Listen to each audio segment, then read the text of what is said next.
Afternoon, everybody. For those of you that do not know Jason Love, I just wanted to come in here myself and say something. This man has been a big part, along with other people, of making Paracon UK happen and try to keep me sane. He calls me once a week, checks on me. He's a dear friend and companion, military brother-in-arms. We're both medics, so we've got a lot of things in common. And one thing he's done too, he's helped reach out and with his experience in demonology and with haunted items and other things, he helps train us investigators and other people as well to kind of understand things a little bit better than what most people may know, which he's going to really teach you some things. I think you're going to really enjoy this. So, without further ado, Mr. Jason Love.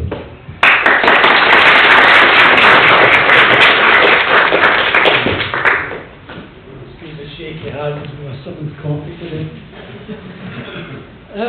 Right. Demonology. Anybody an idea what demonology is? Nobody.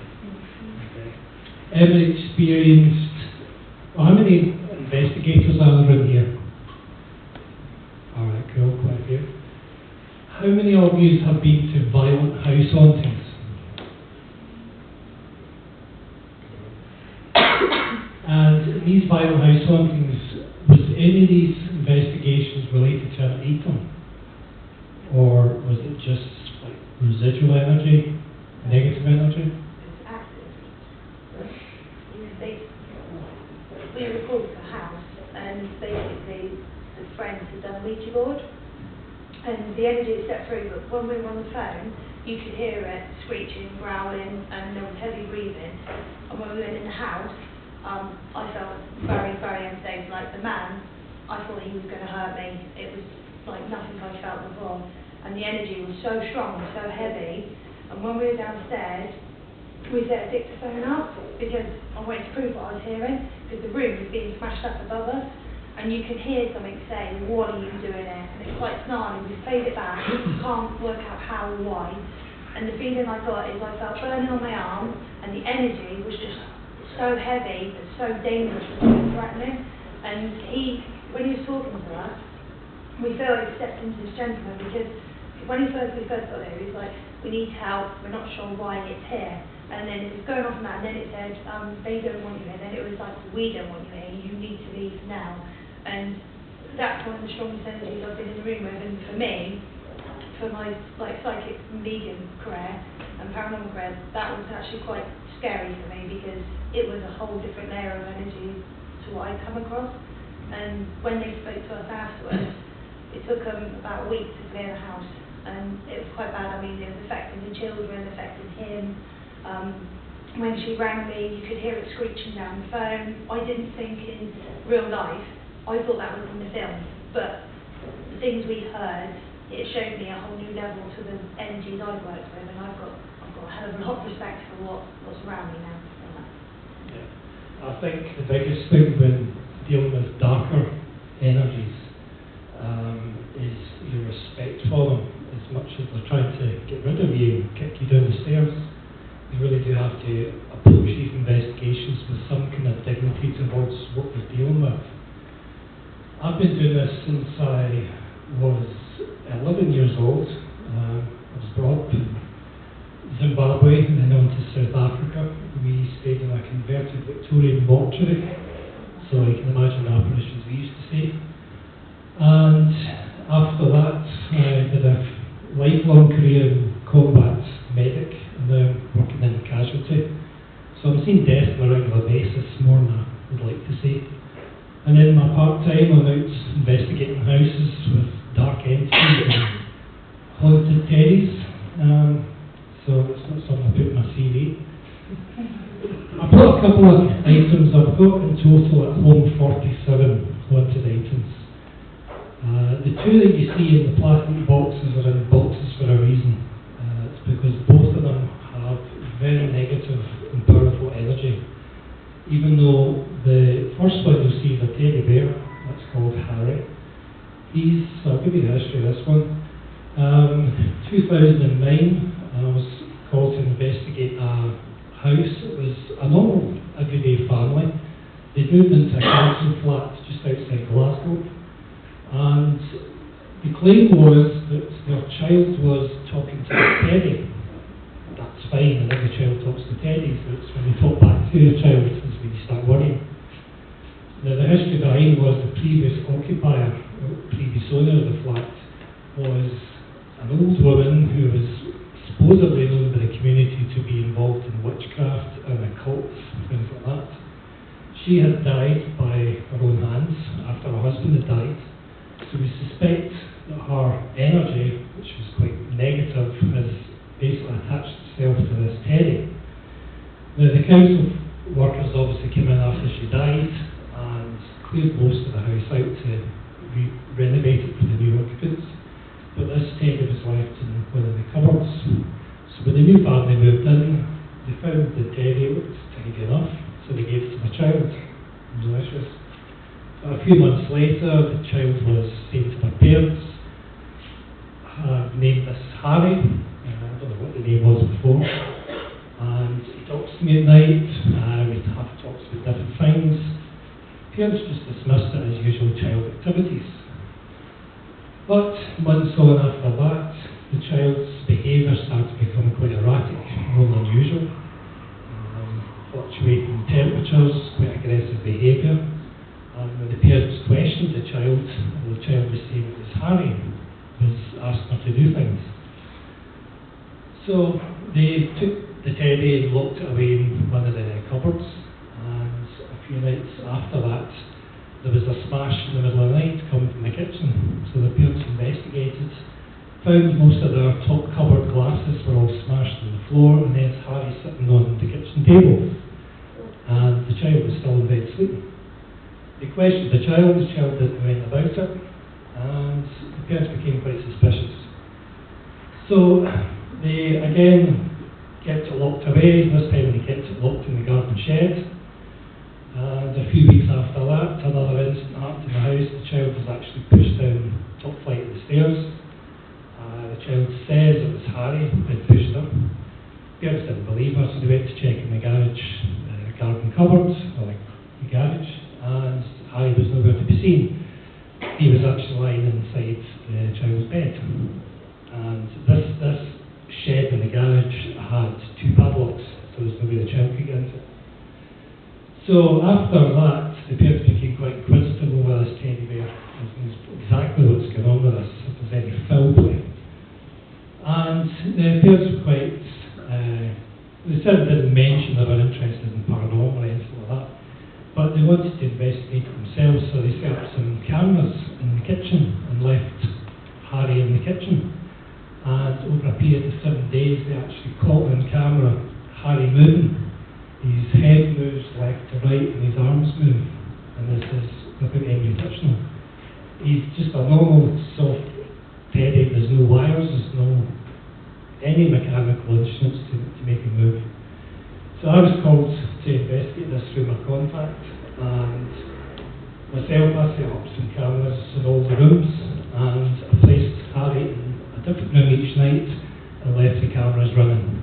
Sure enough, I've got 47 minutes footage continuously of Harry moving on his own. So the parents basically says, listen, we don't really want this teddy bear in our house anymore. It's affecting the child, it's affecting the atmosphere in the house. So I was happy enough to take the teddy away. He now resides in my bedroom cupboard with my sins, although he's locked up. But he still holds a lot of energy. The few people who are happy enough to handle him, most of them experience quite severe migraines, feeling a nausea, sharp pains down the back, and basically not feeling too well after it. So I don't suggest many people try and touch Harry unless you really want to experience real negative energy. I'm happy to give him away if anybody's willing. Any hands? Okay. Well, I did say all the objects I brought with me, these are only a small fraction of what I have at home. But any of the objects here, bar the 2 obviously in the boxes. So you keep these in your home? Yes. I presume, do you have any experiences in your house from... Quite regularly, yeah. The 2 that I normally get problems with is Sophia, which is on the right. She's a porcelain doll. I'll give you the history of that in a minute. she tends to scratch and bang her case. Now, although they're in plastic cases, all the collection I have are actually kept in glass cases at home. Right. And because teddies obviously don't have hard surfaces, I hardly suspect it's Harriet's making the noises, so I'm pretty sure it's Sophia that makes the noises at night. It tends to be scratching and thumping noises. And we don't have rats, we know we stay in Glasgow. So, Sophia, yeah. This came about through accident actually. I was doing a paranormal investigation with 3 friends from university. We went to an old abandoned asylum hospital just outside Glasgow called Gartcross Asylum. It was opened in 1885, it closed in 2002. It was Scotland's biggest lunatic asylum. The history behind Sophia is we were investigating in 2009 and we came across Sophia lying on a moss-ridden floor in one of the bedrooms, one of the patient rooms. There was something about it, the medium I had on the team definitely felt there was really bad negativity coming from this doll. So I took it away and kept it, kept it cased up just for security, and it took me nearly 18 months to do research into this doll. I took it through hospital archives, NHS board archives, through doctors and nurses' diaries, trying to find out information about this. So the story behind this was, in 1963, a young female patient, she was about 12 years old, her parents bought her this doll, and so many years later, while still a patient at Gartcross, she was brutally murdered by other patients. The matron took the doll and locked it up, and we believe that it's the girl's entity or the girl's spirit that now inhabits this porcelain doll. Now the story goes behind the research was that patients had broken into the matron's office in the late 60s, stole the doll, and every patient, according to nurses and doctors' records, every patient that took possession of this doll either committed suicide, died unexplainable, or tried to hang themselves. And this is even some of the medical stuff. So the doll was finally locked up in the kind of like the basement of the hospital, and stayed there for decades. And I don't know how it ended up in the patient room, but it was there in 2002. And again, my fellow team member, who's a pretty powerful medium, and she does a lot of psychometry, she felt still a lot of negative energy attached to this doll. Even up to 3 months ago, I was doing a lecture in Edinburgh with a parapsychology team, and they did some EMF readings and all the kind of technological stuff to do with the paranormal, and we got some fantastic results.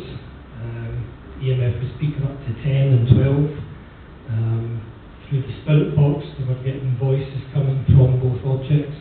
So there is still energy attached to both of these dolls. Hence why I'm keeping them closed to anybody going lunatic mad on it. So that's really the 2 stories, the 2 main ones. The other objects you probably won't see from where you're sitting. The first one up in the wee box there is a wee red tin. This contains original death cards and a letter from a German Nazi in 1946. This came about, this was way back in the late 80s, 88, 89.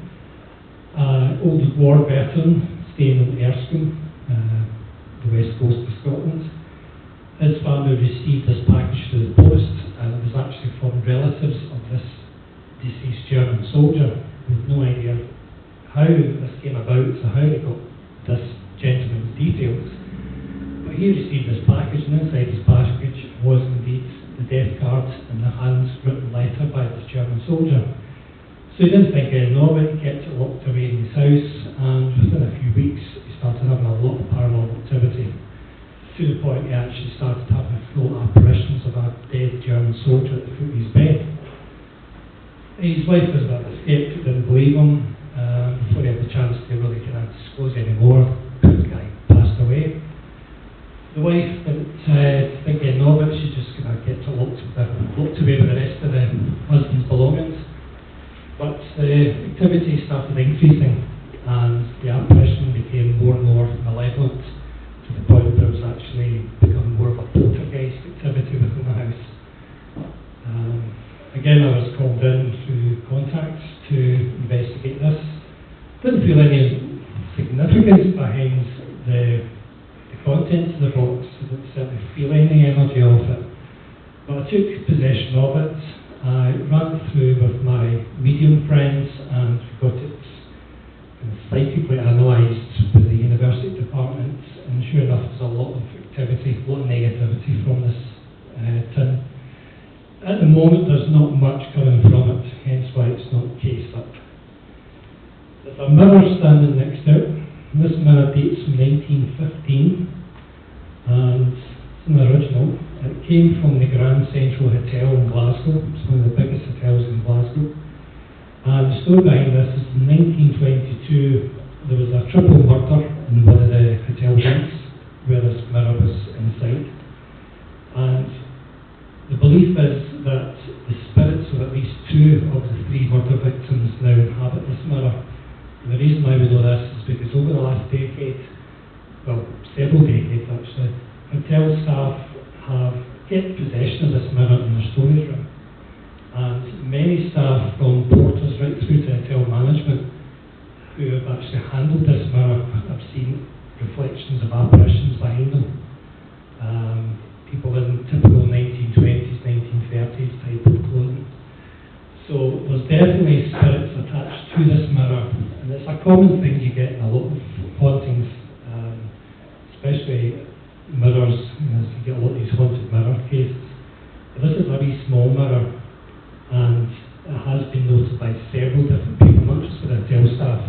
Even our paranormal investigators have actually seen full apparitions or partial faces, hands actually behind them when they look into the mirror. It is still active to this day. Last sighting of an apparition through the mirror was about 2 months ago. I don't feel there's any major negative force of it. Obviously whatever spirits inhabiting or spirits that are inhabiting the mirror are only just making themselves known by showing a reflection, showing their image.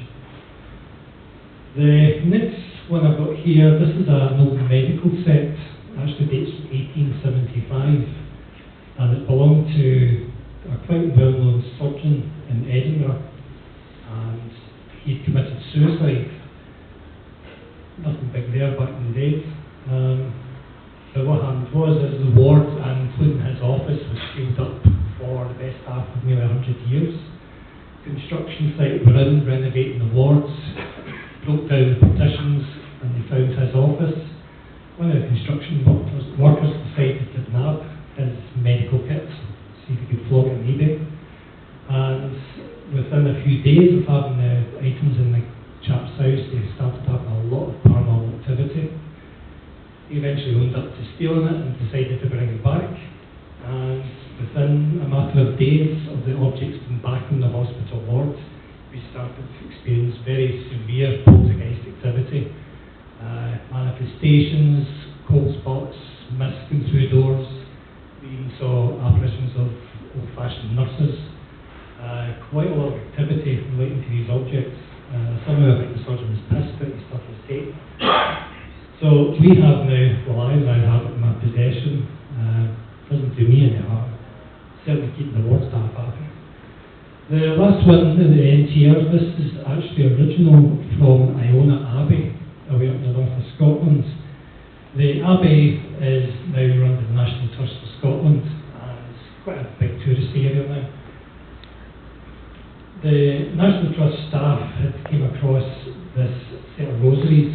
They're dated at least 400, 500 years old. I'm not sure how old the rosary is. This book dates back to 1765. We don't know where the connection is between all these objects. However, with the rosary beads, every time the rosary beads were put in a different location within the abbey, an apparition of a monk was seen. And this became so regular that when tourists were coming into the abbey and taking photographs, they would actually go up and approach this monk thinking it was somebody in costume. He was was actually that full body apparition until he vanished in front of their faces. So tourist board got a bit annoyed because we're losing tourists, and I decided to go and investigate it. Spent 4 days doing all the usual EMF readings, video recordings. Certainly a lot of activity around the rosary beads, which were actually found on an old statue of the Virgin Mary. So certainly since the rosary has been taken out of the building and out of the abbey, there's been no more sightings of the monk. I certainly was hoping there was going to be no apparitions amongst them yesterday, since it's the first day we've had out of the box in about 6 years or so. So that just gives you a rough idea of some of the small items I've got in my collection. It's 47 in total. 17 of those are quite malevolent, as in high energy, high negative energy. The main thing I'm trying to bring across when you come into violent house hauntings is that you've got to have an open mind when you get into these things. Not everybody believes that spirits are attached to objects. I think it's only been recently through media, through films, that actually now making people more aware that spirits can attach themselves, or entities can attach themselves to objects. And certainly I believe it because I've been dealing with it long enough. But there's ways of dealing with haunted objects without it, becoming too bad. Obviously some people are happy to sell on haunted objects like myself, but I certainly wouldn't give the more malevolent ones to people unless they were experienced in dealing with these. Normal question I asked is, how do you keep these in your house? Easy enough, I keep them locked in my bedroom cupboard. I have protective prayers that I use, and I've actually got a sage handle wrap. So once the cupboard's closed and locked, I actually wrap some sage leaves around the handle as a protection, stops them from running out. And basically if I'm having to transport them anywhere to any conventions or any lectures, I do protection prayers, and it seems to keep them at bay. One of my good friends is a pagan priestess, and she gave me the right type of prayers to use for these haunted objects. Most of the smaller ones, the majority of the ones I have at home, easy enough handled. Worst case scenario you'll get is maybe headaches, a wee bit of nausea, but nothing much. The more malevolent ones, and the more ones with higher negative energy, you probably will feel more severe side effects. With Sophia, I had one person a few years ago actually went into a semi-comatose because she was handling it too long. I think it also depends on how open-minded you are. If you're a complete skeptic, the chances are you'll not feel anything, you won't get any experience of it.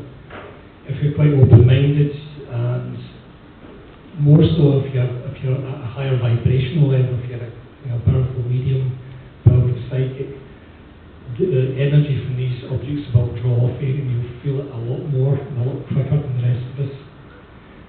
The wee yellow doll in the front here, this is a prime example of the fact that spirits can attach themselves to even the most modern things. This doll is about 6 months old. It's actually part of a recent investigation, again another house investigation, claims that the parents have been seeing this doll moving around the house, finding it in the attic, and finding it in the basements, places like that. We still haven't concluded the background of this doll yet, what's causing it. I've certainly had it screened psychically, there's not a lot of energy from it now.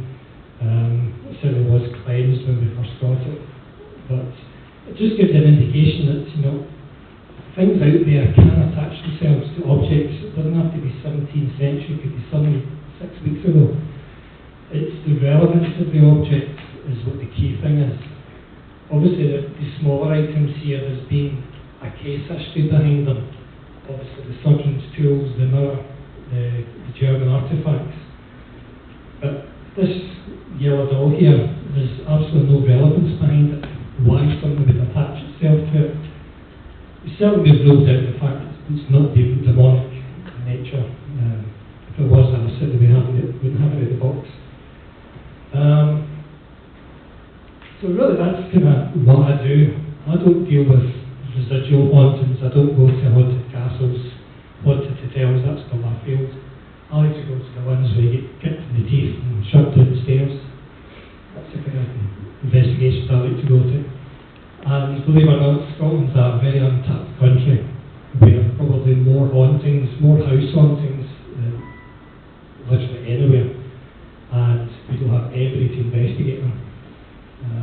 I've been doing a full-time investigation in amongst my medical job for at least 21 years, and I'm still the only person who's officially classed as a demonologist in Scotland.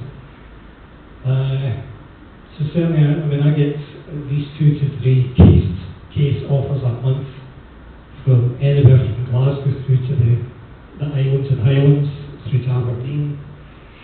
And it doesn't always have to be, the majority of it is typical house hauntings, just normal everyday house hauntings. But I do get called to premises, factories, warehouses, shops even. I've had a lot of shops recently. There's always a history behind it. If you research back far enough, you will find a history behind it. I don't believe things just appear for no reason. There's obviously some attachment to these things. And certainly the small collection I brought just gives you a slight indication of the type of things I deal with on a regular basis. As I said, at the moment I've got 47 items. I'll probably have about 50 by the next week. And it just keeps growing and growing. I'll probably need to invest in a museum soon. So if anyone wants to ask any questions about these guys or anything at all, feel free. Hello. Yes. For a question, if, for instance, you handle these items, is it possible they can be, would entity of also cash itself sent to you, even though you would take the item away, like into the location where you are? Yeah, I mean, you handle any, a claim to wanted item that you are under the chance of being attached. The entity will attach itself to you. But also, I think if you're protected enough, everybody has their own protective charms, crystals, things like that. If you're protecting yourself before you handle these things, chances is whatever it is that's attached to these objects won't be near you. If you're quite gullible and you're taunting it, then there's a chance it will attach itself to you. Quite a lot of times I've actually walked away from case investigations because they've been too dangerous, and the entities have actually followed me home, and I've had to cleanse my house afterwards. I still handle the objects, even the most malevolent ones, but I still do it after I've made sure I've protected myself. And I always carry a religious icon on me at all times. Yeah. Just to say, you know, you said about the protective tabs. All 3 of us are sat here feeling extremely tired, and we've got a headache going here, and we keep seeing this, but we're not sure if it's just because it's making us feel tired. But as you've been talking, we felt quite okay before, but now we feel knackered, and it's like it's draining us. But I can't pinpoint it. That's probably my last accent. Which is quite mellow, But it's like when you said about protective, but I can still feel them through that. And even though there's a distance, and I'm not sure. You will do, because you've got to remember they're feeding off the energy of 40 odd people in here. And that's only a thin plastic case for them, courtesy of others. So, they will be feeding off the energy built up in here. The other thing is I'm sat here and we've both seen, we're sure, the Teddy's arm move, and the doll's, her mouth seems to change, and then her eyes move. But we're not, I can't say that's 100%, but we seem to be seeing some weird things. So. Yeah, I gave them a warning before I came in this morning. It didn't work. No, it didn't work. It's quite funny, security asked me to go into me to look after my table. I says, I wouldn't worry, who's going to steal them? No, it's just like the spirit, whatever it is that's attached to itself, you're just like free. If it's happy and content and stuck in a teddy, then fine, leave it. It's not doing anybody harm, I'll lock it away, it's not a problem. But, most of the cases I went to over the years were poltergeists. Majority were poltergeist attacks. A lot of that was centred around creepy abuse of children, abuse of the family, a lot of build-up of negative energy amongst family members. And that's really only been more recently I've decided to start keeping the collections now. Not for any reason, I'm not wanting to, you know, try and flog them off or anything like that. It's just, I think it's safer being in a secure environment than having it out in the community. Anything else? So it's a good question. Yeah. Any sort of truth behind using salt as being kind of when you feel up an item to use any sort of salt protection? I've certainly heard about it, I've not used it. One of the things my friend, the Wiccan priestess, she gave me this, looks like a piece of chalk, but it's some kind of oily substance. And she tells me to rub around the seals, whether it's the plastic cases or the glass containers, and it seems to protect it, it seems to keep the energy in. I have heard about the salt, so I've never tried it. I know I've been to some seances where I've used salt circles and things, but I don't know if that's any relevance. Anybody else with a question? Yes. What's the most extreme case that you've been to? Extreme case. It was actually a suicide, not far from where I live. A teenage son had committed suicide, and he'd actually came back quite quickly. He came back through a spiritualist church meeting, so the parents were quite happy. Their son came through. The medium gave them a reading of what the son was saying. But there was something the parents weren't happy with. There was certain details just wasn't right. So they decided to go and purchase a spirit board to try and communicate with their son. And they connected something that wasn't their son. And this latched onto the house very, very quickly, to the point that it was attacking all the electrical appliances. Everything was getting shorted, light bulbs glowing, all the lights going out. Then they started smelling really bad odours, like rotten flesh, which to me is a bad sign. It usually means some demonic starting. The mother was repeatedly attacked in bed. Unseen entity, there was nobody there. On 2 occasions her husband was sleeping in the bed right next to her, and he never saw or felt a thing. And it took months and months to win investigators. I actually had to bring 2 other fellow investigators to try and get some kind of evidence. I mean, we were happy enough to believe what they were saying, but we needed some evidence to justify it. So we spent months and months setting up the equipment, doing overnight, and sure enough we got plenty of footage, apparitions, mists, cold spots, nothing really related to demonic activity. And it wasn't until the father had decided to bring out the Ouija board, and he decided to practice the Ouija board before we arrived one particular night, and this started it all back up again. And we were in full frontage of this carnage. The tables thrown as chairs, different names for different demons, different entities. They were quite happy for us to go and investigate. We tend to find the grandmothers the most religious of them all, chasing us around the floor to God knows what things to you. So what sort of religious perspective would you attack that from, considering that it was a Muslim family? Would it be Muslim right, Well, I think with a Muslim, there's a lot of negativity within the family. Yeah, I've heard that sort of thinking. Well, I don't know if it was either up to part or just believe the negativity or something. I mean, certainly there is cases where you've got strong religious families who, for some other reason, have been attached by some force, some entity. No, because I've always just perceived it as being like more like a Catholic sort of thing, and obviously you use Catholic process or Catholic rites or whatever to get rid of the demon or whatever it is. But obviously, if it's not a religious family or a family of a different religion, I'm a bit confused as to how you would deal with it. By certain religious groups to carry out exorcisms to the point where they're trained to do so. I mean, I've been given training how to cleanse houses and how to try and get rid of demons or demonic forces through certain types of rituals. Again, it's all Latin, but it's not the official exorcism rites because I'm not an ordained priest.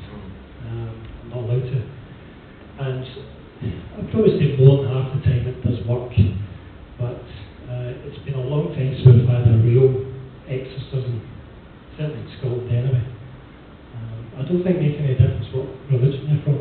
No. I think it depends on the circumstances where the energy has arisen from. Has it been through negativity brought on by the family, through death, through trauma, whatever, or has it been something that previously occupied the house, again, like an object, which is what I deal with.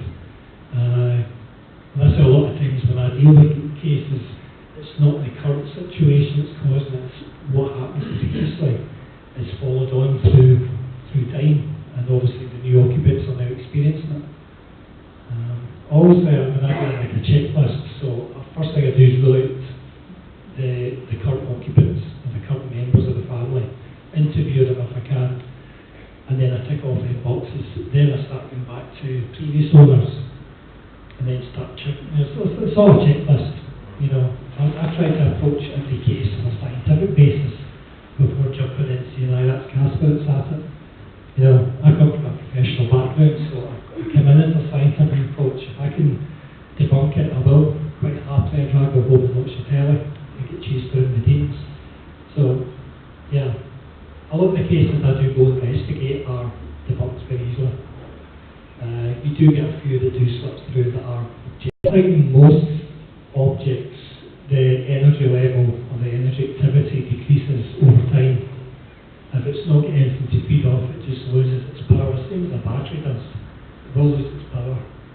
If you've got something that's being generated from a lot of malevolence, a lot of dark energy, for instance, the two of the cases there, they will continue to be strong because whatever it is that's inhabiting them is very powerful. And in the case of this, we've got all this energy in this building that's keeping them even stronger. And they'll probably actually be more active over the next couple of days now because they're feeding off everybody's energy in here. But do you find that you have more activity around those now that moved from the place than you did when they were in the place where you encountered them? I think when certainly with Sophia, I mean, she'd been found on a patient's floor, a patient room floor, I don't know how many decades she'd been lying there, so most of the energy would have been literally down to zero. Because I brought Sophia into an energy field, obviously bringing it into my house, I've got family, I've got friends, it's starting to draw off the energy. And it's likewise, it's drawn off the energy from the other haunted objects I've got in the house. So this is why Sophia is actually more stronger now than she's probably ever been.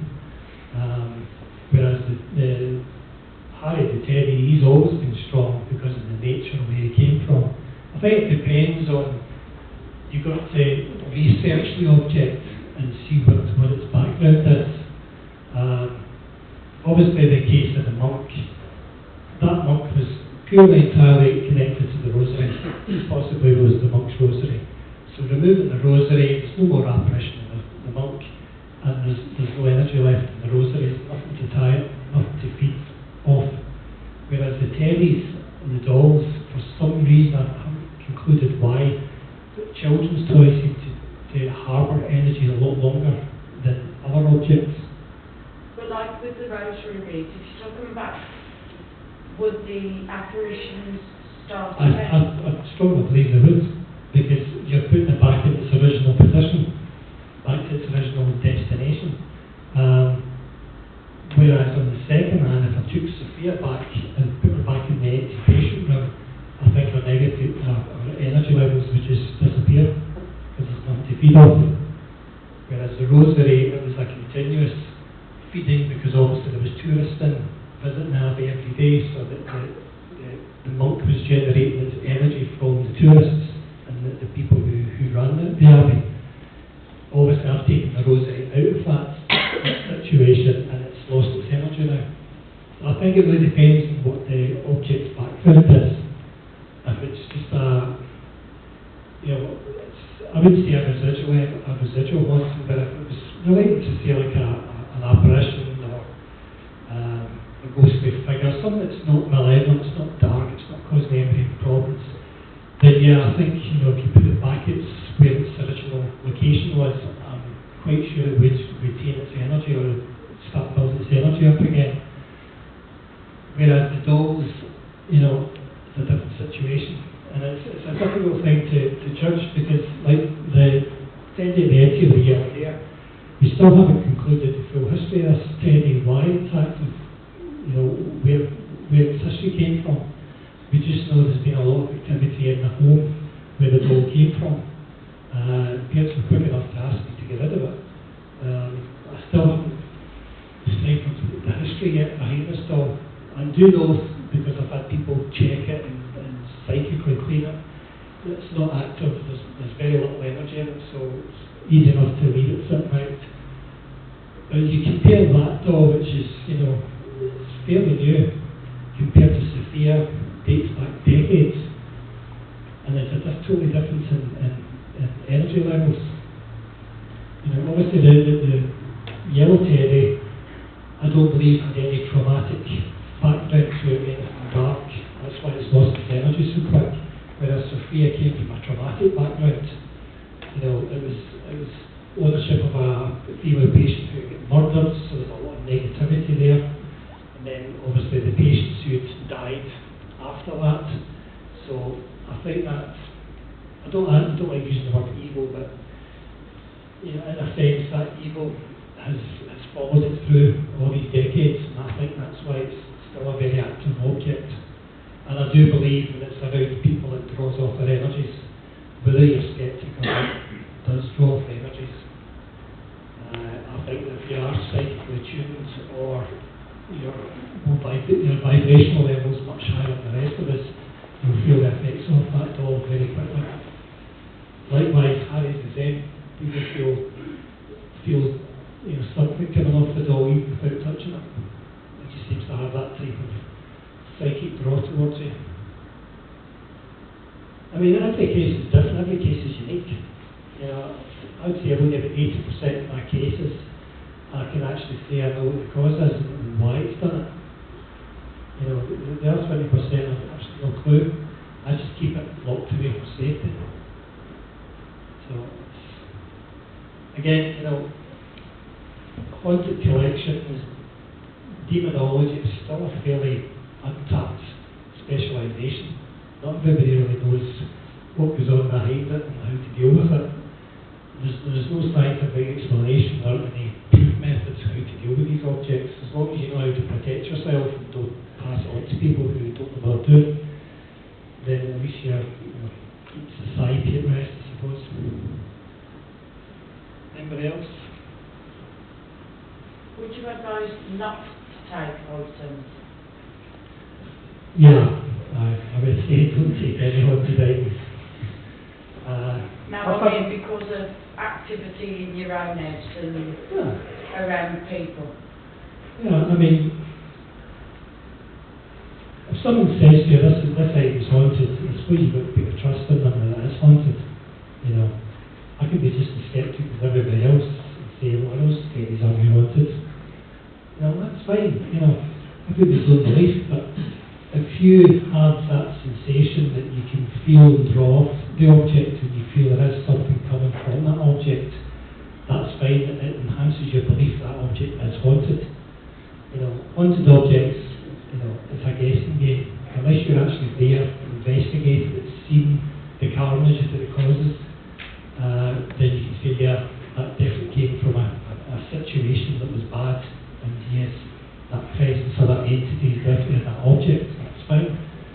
If someone's just saying that to you, it's your work against theirs. But certainly if I approached you and said, this object's haunted, do you want it? I would probably say no, just for safety. You know what I'm talking about. Yeah? Negative energy is usually attached to one house, or can it sort of go Well, to a few? I was doing an investigation not that long ago. I played at a small community called Priest Hill in Glasgow. And the actual house itself has had a lot of activity. There's been dark shadows, basically bodiless heads, if you can say that, at the bottom of the staircase. A lot of strange activity going on in the premises. When that family moved out, the next door neighbours started getting it. Even though the house hasn't been reoccupied yet, The next door neighbours are now experiencing it. So I think it can go depending on the land rather than the actual house. I do believe that most hauntings is based on the location rather than actual current premises. You know, some people say, oh, this building's only 20 years old, how can this be haunted? No, it's more likely to be the grounds that have the residual haunting rather than the actual building. So yeah, it can move from building to building. It doesn't have to be centralised in one area. I've actually seen that in a university. It's actually gone from one block through the whole university. One ghost. Anything else? Hello? If the thing was to use a toy as a paranormal Trigger. object, trigger object, Yeah. would the team be better off to use a different trigger object each investigation, or would more than one entity or spirit attach itself to that toy? Well, I think if you're using a trigger, or say you're using a teddy in one investigation, if you believe strongly that you've had no results at all, then I would say fine, reuse it in a different location. If you have any type of experience with its cold spots, temperature rising, movements, anything at all, yeah, just keep that for the one investigation, because you can transfer energies or entities. Because I think entities in some ways, it's like hosts, they jump from one location to another, whether it's through people, whether it's through objects. What is the best way then if you did get something with one object, how would we dispose of the object? What would we have to do?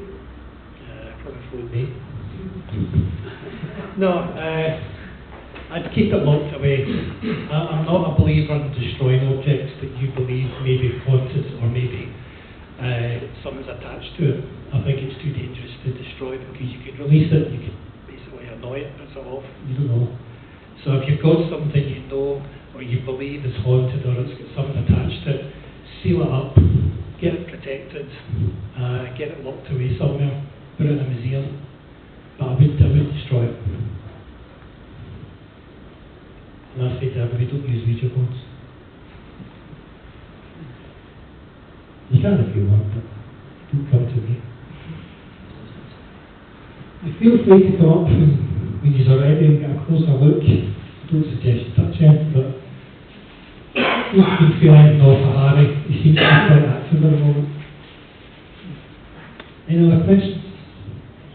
You said about Ouija boards there, sorry. Yeah. Did I put it? I thought you looked at that, I thought I put it into it. So you believe those to be a negative thing, the Ouija boards, just by the way you reacted there? I mean, spirit boards, Ouija boards, like anything, not just board games.